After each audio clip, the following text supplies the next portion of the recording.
Hey friends, do you like to push the boundaries sometimes? Do you like to experiment with your painting techniques and watercolor? Well, I certainly do.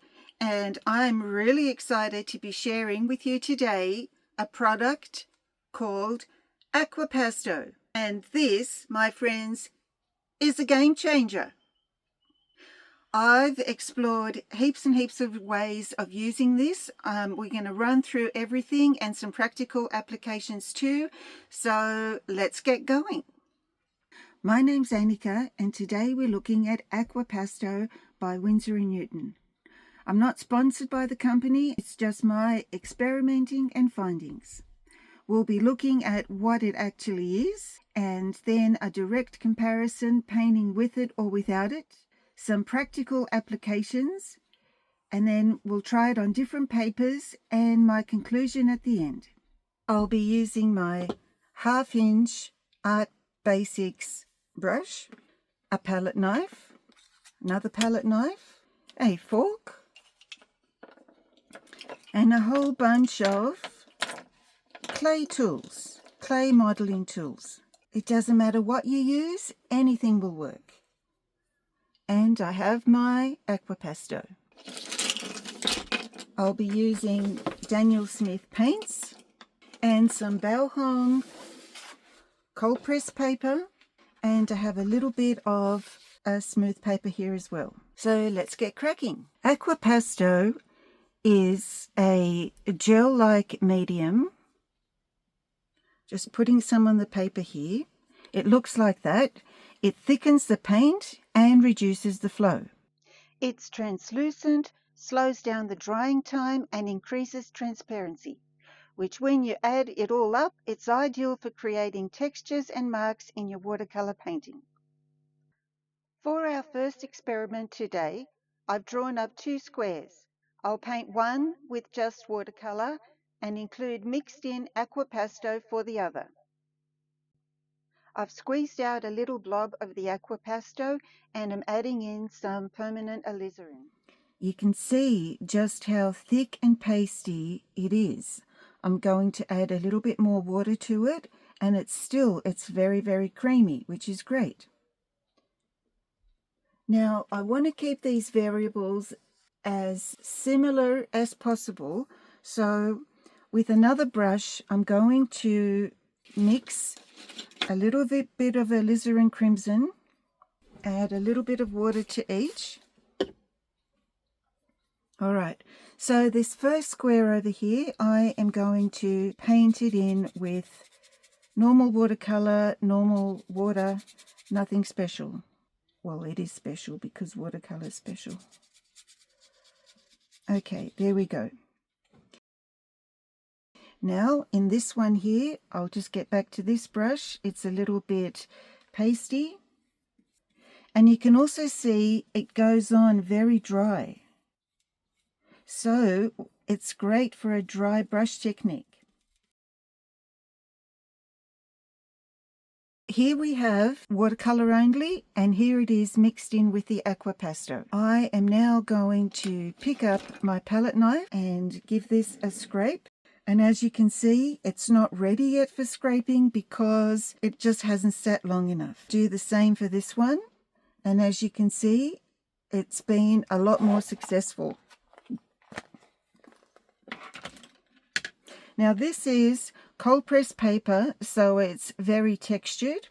If this was smoother, it would work a whole lot better. Now, how about some lines? There's 2 lines there and 2 lines there. You can see just how much more dramatic that one is to that one. The moral of the story is that if we were to wait long enough for the watercolor only paint to settle to just the right consistency, we could scrape out as well. But it's very, very tricky, especially if you're a beginner, and the Aquapasto really helps with not having to worry about it. The next thing to see is how the Aquapasto performs on a smooth piece of paper. I'm mixing a new batch of Aquapasto with some alizarin crimson and applying it to the smooth paper. You should see it. It goes on like butter. I'm now applying the very same consistency of this paint to the cold press paper, and you'll see how much drier it is. But behold, this would be fantastic if you were painting an ocean scene and wanted glistening water. So there's something in that. I'm washing my brush and drying it, and my other one as well. So out of this, what we've discovered is that you don't have to wait between applying paint and lifting paint. Let's use one of these shapers just to see what they can do. This has already dried too much, so the working time is a lot longer with the Aquapasto. Now I'm going to give them both one spritz. The spritz is down here, so that's worked a lot better. Let's go over to where I had the Aquapasto in the first place, just in this circle here. So I'm going to pick up a little bit of alizarin with my palette knife and just do that to it. You'll notice it's a very creamy consistency, and you know, there may be an occasion where you just might want to use it like this. You never know. Look, it stayed the whitest, where the majority of the Aquapasto was. Even that can be a tip for something. It's actually repelled some of the paint, a bit like masking. And coming back to our smooth paper, this was a few minutes ago. It's semi-dry. I'm going to wet this side and try again. It does need to be a little bit wet for it to work better. So this is the wetter side, this is the drier side. This experiment is going to be on smooth paper. Let's see how that goes. So I need some Aquapasto. I'm going to put some in the blue, I'll have some in the green, and I'll have a little bit in those warm colors. So here's a little bit for the sky. You can even get some really nice brush strokes if you want them. It goes on really smoothly onto the smooth paper. It's really special. Like that, and maybe some warmer colors out the front. Let's say we have a tree.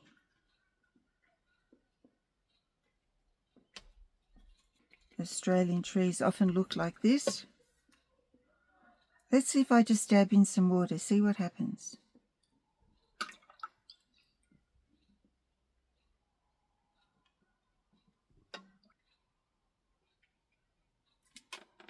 And I can mop some up. Now I'm coming in with one of my clay modeling tools. I've noticed it's a little bit dry down the bottom, so I need to give it a quick spritz.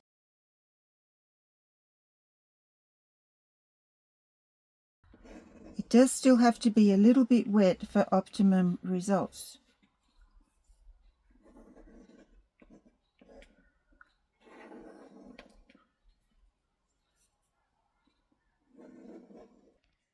Wasn't that fun?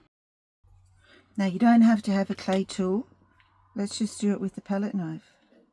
It's probably better. There we go, look. You can bend, the palette knife is nice and pliable. But that looks great. I love that. Here's the moral to the story. It does still have to be wet when you're scraping out. Let's see what happens here when I've wet it some more. A little bit more comes out, so that's a good thing to know. I really like the way it went onto the smooth paper, I must say.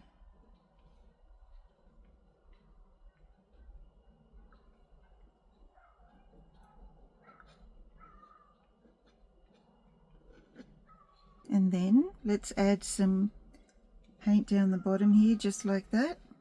This is also with a bit of Aquapasto added. And maybe we can do a fence.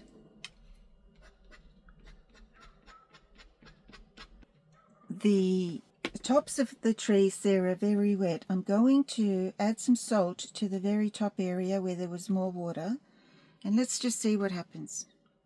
Maybe down the bottom here. Down the bottom here has got more of the Aquapasto.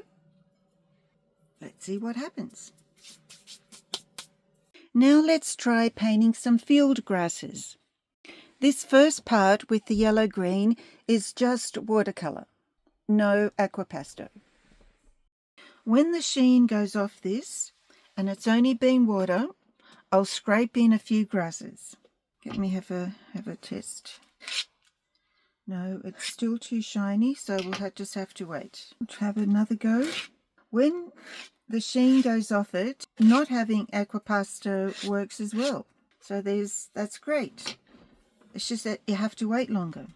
But I'm going to let this dry now and then come on with a different colour. Now for some layering. For the next layer, I'm using Aquapasto in the quinacridone sienna, painting a layer over the very light yellow. So we're layering over the top. Now just imagine this as some beautiful grasses. And I'm going to come into it straight away. You can see some parts look dry brushed. But now I'm going to let this dry and just see how far we can take it. Now this layer is dry and I'm coming up on top with another. For my third layer, I'm using Aquapasto again with a deeper value of quinacridone sienna and some phthalo blue.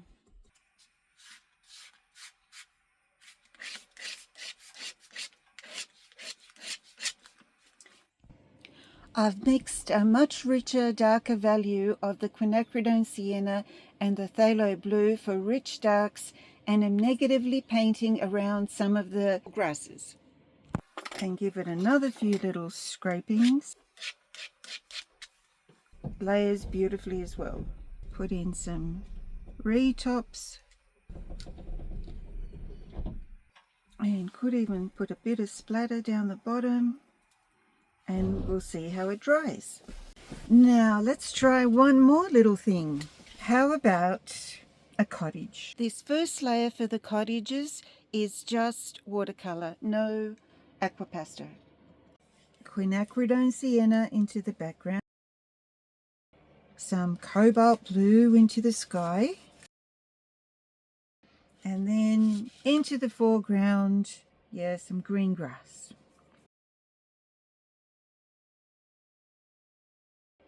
I'm going to do two little cottages. This is wet. I'll paint one cottage into the wet paint with a little bit of Aquapasto onto the wet. And then for the second one, I'll do it onto the dry. The Aquapasto has been painted into the wet watercolor paint. And now I'm trying one of my clay modeling tools. But it didn't work, so I'm picking up my palette knife and trying again. And a window.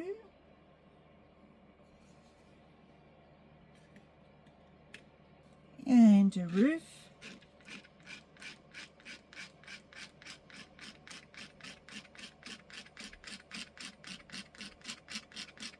There's our little cabin. But over here we're going to wait for it to dry. Need a windowsill. Right, in this experiment now, this background of pure watercolor is dry, and I'm going to go over the top of it. I don't have any raw umber, so I'm just mixing some Aquapasto mixed into phthalo blue, quinacridone sienna. There we go, nice brown color.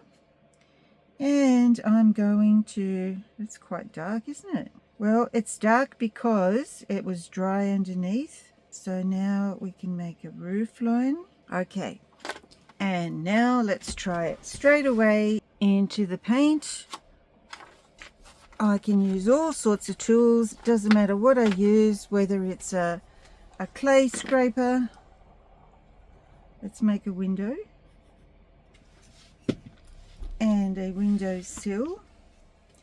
And now let's scrape in some timbers.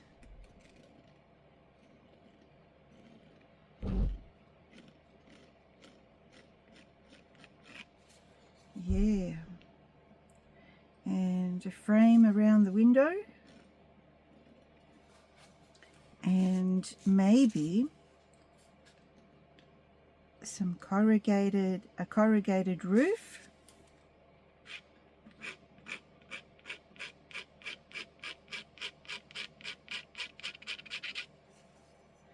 And a door.